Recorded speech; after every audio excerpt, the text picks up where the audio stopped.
свете много женщин и много пацанов. На свете много умных и много дураков. Но есть еще на свете такие мужики. Знаете, как пел дядя Жень Леонов, Мишка очень любит мед. В общем, кто его поймет. Но я хочу добавить, что Мишка еще любит и девушек, да еще и поет про это.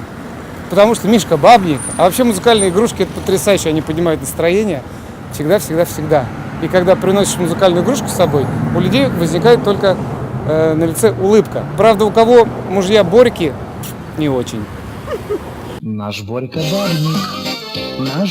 бабник, пусть говорят об этом все его друзья.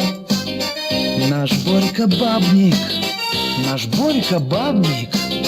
а он такой же, как и все, как ты и я.